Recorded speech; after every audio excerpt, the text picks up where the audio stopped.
You're listening to Cards to the Moon, a podcast about trading cards from both a collector and investor perspective. We hope you'll stick around for the ride as we take a deep dive into the state of the hobby, share some hot takes, hopefully some useful advice, and fun stories along the way. Hey guys, welcome back to Cards to the Moon. This is episode 197, and it is another Friday episode. My name is Clark from 5cardguys.com and 5cardguys on Instagram. With the co-hosting, as usual, is Hyung of Integrity Sports Cards and John, who is Trade You at Recess. All right, off the top today, let's talk about these Prizm Monopoly basketball cards. They're back. And I remember it being a big deal when it was out last year. You know, it was kind of new and people were talking about it. And just to give you some reference in terms of what they're going for these days, a Steph Curry 2022 Prizm Monopoly Black 1 of 1, graded a PSA 9, sold recently for about $8,500. Okay? Now, the big chase in this year's Prizm Monopoly is, of course, Victor Wembanyama. And a green shimmer parallel graded a PSA 10 recently sold for $9,350. Okay, so there's your reference point. But the big news is that the 1 of 1 Victor Wembanyama Prizm Monopoly, and there's a parallel called White Millionaire Shimmer, that was pulled from a $9 pack. Wow. And it's estimated to go for about $30,000. So that's a pretty good ROI if you were the one that ripped that pack open. So do you guys like the Prizm Monopoly? And do you think it's worth the hype? Man, this one's tough, but I guess it serves its purpose. I like seeing it in kind of like a different context, like Toys R Us, for instance, would be a retailer for something like this, like Prizm Monopoly. It hits the demographics that might not be the same demographics as our Prizm hobby basketball. So it gives an alternative, sure, in my opinion. Could it hold future value? That's the question. I think it somewhat can because of the class.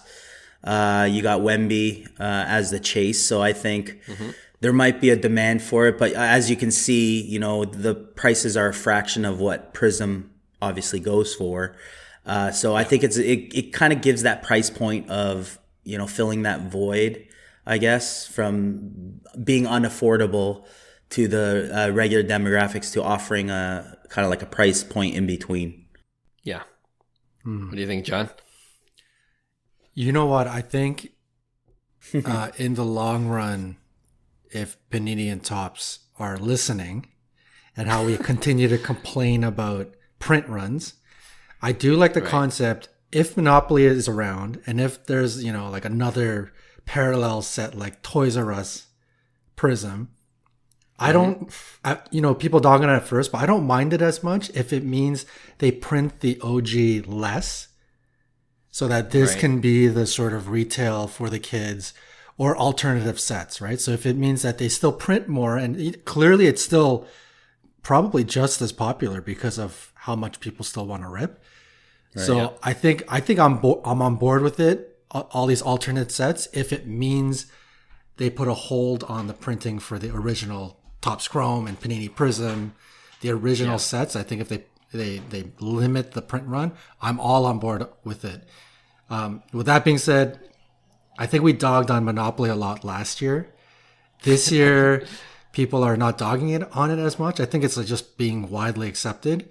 So I'm okay with it. I actually do like the parallel designs. They do, as gimmick as they're, I think they do look flashy and they do have like really, really good eye appeal. So from an objective perspective, it does look nice. But in terms of like spending $9,000 on a Wemby and then, you know, or potentially $30,000 or potentially $100,000, I don't know. Like I think long term, tread very carefully if you're out there pumping money into this. I'd much rather go for a lower version of the OG set, but you know, I don't see the long term value in it, but yeah, I think it does serve its purpose. Yeah, I think most collectors would agree with you. So, Right.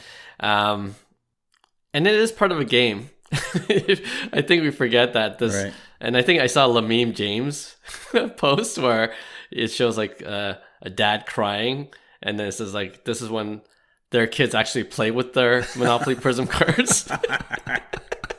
That's true. Yeah, so it is part of a game, but as obviously collectors in this hobby, in this space, we see it differently. And there's certainly a lot of value. I mean, I can't see it sustaining itself, even the Wembies. Like right now, it's all based on hype. Yeah. And so I'm sure the prices will go down. But, you know, let's be honest. If we had a Target around, I buy a couple blasters. For sure. Of the Monopoly Prizm just to rip for fun, see what we get. All right, let's go from one kind of crazy mania to another. And of course, the discussion of the day for our Friday episode, I want to talk about Connor Bedard, his Young Guns mania. Ever since the 2023-24 Upper Deck Series 2 set dropped this past week, we've seen some crazy early sales of Bedard's Young Guns rookie cards, including the base, which has sold anywhere from, I think the last sold price I saw it's down to 700, but initially it was going for about 1,200. That's crazy for the early reasons for base Young Guns, right? And then we haven't even talked about the parallels that are out there now. The deluxe parallel, which is numbered to 250. There's the exclusives, that's back, numbered to 100. And of course, the gold outburst, which is the 1 of 1. And that's the card that Dave and Adams has a $1 million bounty for. So that's still out there somewhere. But yeah, your thoughts on Bedard's Young Guns rookie card, this whole mania, and are you going to get a box to rip?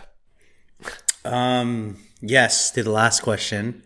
if you could get your hands on one, $300, yeah, That's crazy. it's a little For steep, hobby. but I think one Bedard pull would be definitely worth it. And I think this is what keeps I think ripping alive. I know a lot of people say, oh, it ruins the hobby, blah blah blah, but I guarantee you, if they're the ones pulling a $1,000 Young Gun Bedard, and you could offload it and make use of the profit there, you could do pretty well. So. But I think in general, obviously release, there's a lot of hype behind Bedard, but you got to remember, like John talks about, this is generational talent. And for me, it's like, if you do kind of like the comps, over the kind of similar type players, I think you'll get a better understanding of whether it's expensive or not expensive. There's obviously a lot of hype around it, but I think there's still a buying period right now based off who Connor Bedard is. That you could still potentially win, because a lot of these guys are pulling it and they're cashing out early. And if, let's just say, you do overpay at $700, and we all could agree that it's probably overpaying for a raw card, but you where do you view Connor Bedard? One, right? Do you view him as obviously like maybe different than McDavid, maybe potentially Sidney Crosby type player, and you could look at the extrapolation of where their Young Guns kind of fell, at least a PSA 10. So I think there's opportunities where, hey, these guys are offloading thinking that, like what we're thinking about, the prices are going to drop. But then if I could pick up a pretty nice condition, Young Guns of Bedard for a reasonable price, and I do a $15 or $20 grading fee, I'd probably get an upcharge on that somehow. But if I do that in the PSA 10s, that's a pretty good ROI. And we got to remember, based on McDavid's pop count of the Young Guns, I think it's like 2,500 or something. I expect a lot more than that. So that's another factor that I think might not hold like the previous Ovechkin Young Guns of going up to like $6,000-$7,000. So that's the peak potential that you have.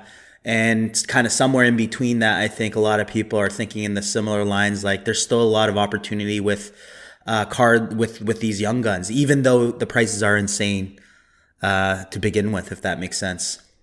Mm-hmm. Makes sense to me. Before John talks about what he thinks about the Connor Bedard Young Guns, he's been on record. He's not so sure if he's like at the tier A level. I want to, I always like to check back on him. Where do you put Bedard? You still sticking to your guns, thinking he's like, 1B kind of player? Yeah, I mean, I love watching him. He's exciting. I think he's up there, but I'm still not. Generational is like a very exclusive label, And Crosby was a generational. Ovi was generational. McDavid certainly is. Bedard, maybe, but I kind of put Bedard in sort of like the McKinnon, Austin Matthews category. Like he's right up there. He's right up there. 100-point seasons, 110, 50 goals, but we'll see. We'll see. That's pretty good though. No, yeah. Quick question: do you think A plus superstar? Mm-hmm. This is a off topic, but you mentioned Austin Matthews.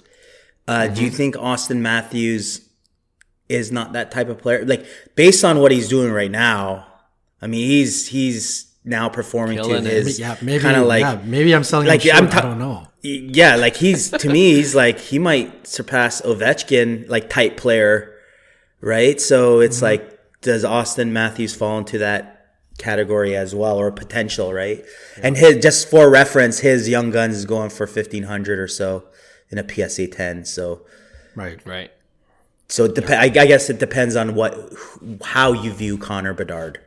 Right. Yeah. So I think for pricing wise, that's how I view him.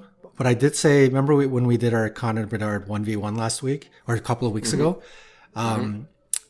I did say that's how I view him. The rest of the hockey world, there's a huge contingent of people that think the moon of Connor Bedard. Clearly, like his Young Guns is, I mean, this chase in general for any Bedard card is insane. So, I would say ultimately his card will fall in between McDavid, Austin Matthews, McKinnon, pricing wise. So if McDavid is $3,000 and Austin Matthews is $2,000, you're probably looking at Bedard at 2,500 PSA 10, something like that, right? Yeah. Just to throw those numbers, I was checking while you were talking, and McDavid's PSA 10 Young Guns is about 3,300 now. Austin Matthews is half, about 1,600. Right. Nathan McKinnon, if you're curious, 600. Wow. PSA 10. And Sidney Crosby is about 2,300. 2,300. So, and pop counts vary, of course, so that factors in. But that's kind of your rough, numbers there. And the pop count is where I think people need to be very mindful of as they're ripping. Like when Hyung says there's opportunity, I think there is. Like early on, when you're ripping, while the hype is hot, either pulling him in, multiple times, sending in for grading, quickly selling raw. I think there's good opportunity. I think once we hit like the third or fourth week of this series 2 being out, you have to start being careful, right? I think that's when it starts to kind of cool off. Yeah. You're still going to be paying like in Canadian dollars, like $375, $400 a box, while the cards are starting to come down. The demand is kind of like waning a bit. That's where people have to start to, you could start taking some L's. So I think people have to be mindful of that. And I mean, like Upper Deck, Panini, they're not stupid. These guys, they're businesses, right? Like the moment, like the card hobby could be not doing well in 03, but LeBron's coming out. And all of a sudden, out of nowhere, Panini or Topps Chrome is like printing to the moon, which they did, right? Right. And, the hobby wasn't doing too well. And in 2015, look how many McDavid rookies are out of nowhere. They know, even if you're out of the hobby, you will probably come back in just to try to get McDavid or Crosby or any of these sort of like quote unquote generational players. So they're not stupid. Right. This Upper Deck Series 2, whichever Upper Deck other products come out, they're going to be printing it heavy for Bedard. So pop count is something to be very, very mindful of. 100% agree. And I think even within our sports card chat group, we're talking about, how much are they printing exactly, right? And like just scroll on social media. I'm like, wow, everyone's hitting a freaking Bedard. It's like how many are there? They're out there. You see really the listings. Yeah, there's like a bunch sold already. And it just keeps on growing. The number of hits, Bedard hits and number of those Bedard hits being sold. So just be mindful of that. And I agree with you too about like, when different stud players or generational players come out, these sports card manufacturers definitely know what they're doing, right? And then it causes this frenzy too, and I think that's exactly what we're in right now. It's like people are seeing, especially in the day of social media, people are like, what it's going for how much, and just like seeing all these hits, and you get FOMO. And even now I kind of really I want to kind of buy one at $300. That's something like, it might be worth that's kind of reasonable. Yeah, you hit a numbered one, they're going for crazy amounts right now. It's insane. Yeah. We just don't see all the ones that there's 0 hits. Yeah, you're like, oh frick, there's $300 out the window. But so it's kind of like this frenzy is crazy, and I it's got to die down at some point, right? Yeah. But and especially too when the bounty is gone. Like, how much will that impact hobby boxes going down? You know what I mean? Like, that's also why there's a big chase too, because of the $1 million bounty, which is pretty crazy. Speaking of which, in terms of buying a box and ripping, I don't know if you saw I think it was a Facebook post. I just want to briefly get your opinion on it. There seems to be some controversy and different people taking different sides, but this Facebook post was about a collector who bought a hobby box. He hit a Young Guns Bedard base, and then the card store offered him a free hobby box. I saw that. He traded it in. Yeah, I heard about that. Yeah, and then he didn't hit on the second box, but the card store listed apparently for $1,000. Right. So some people are like, oh, that card store, that's so shady, and then other people are like, the collector, that's should know his decision he made. Yeah. So where do you guys stand? It's an interesting debate. I think both are at fault a bit. Like, kind of like, it's a clear thing that the dealer took full advantage of his ignorance, but at the same time, it's like, well, you got to be smarter than that. If you're ripping, you got to know what you're ripping. Why would you pay $300? Like, you got to know that the market price is where it's at or whatever it is, right? So it's kind of on, like, there has to be some onus on the person that sold it as well. Like, that's insanity. It's like, isn't that the chase? Like, you know what I mean? It's like,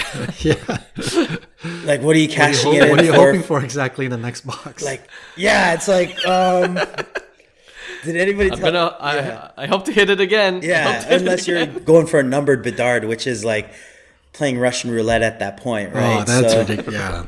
Yeah, like there's no logic to it. So I'm like looking at it from that perspective. I'm like, you know what? Good. You deserve it.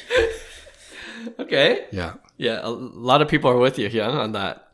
How about you, John? Yeah, I think there's definitely fault on both. I don't know who was the one selling, if it was somebody pretty young or a grown adult, but if I'm assuming it's a grown adult, hey, you're a grown adult. That's a decision you made. But to me, it doesn't make any sense to do it just for a box and then to rip it. Like, what if you rip it and get another Bedard and you trade it in for another box and you get another Bedard? It's like playing against a casino. Eventually, you're just going to lose. Exactly. At least if you're gaining some cash on top, like it's like a box with an extra $200 on top. That makes more sense, right? But if he did hit like a numbered Bedard, that's like 2,500 minimum or whatever. Right. It's a totally different story. He's sure. Then you can't blame. He's going to trade that for two boxes, and then eventually he'll be back at zero. Yeah, 100%. I agree with you guys. There's a responsibility on both sides. I feel like if the card store knew, that's kind of like crummy of them to offer it for that. You know what I mean? It's just like really blatantly ripping the guy off, and at the same time, the guy who took the offer could have easily checked his phone, checked comps on eBay real quick. For sure. So, but I wouldn't do that as a card store. Like, why lose a customer that way? That guy's not going to come back. Right. And then other people that hear that story, if you're a local guy in that city or that community, that's kind of like, I wouldn't want to go to that card store either. That's, how they treat, their customers. So for me, it's not worth it for the card store to do it, but they're not 100% at fault there.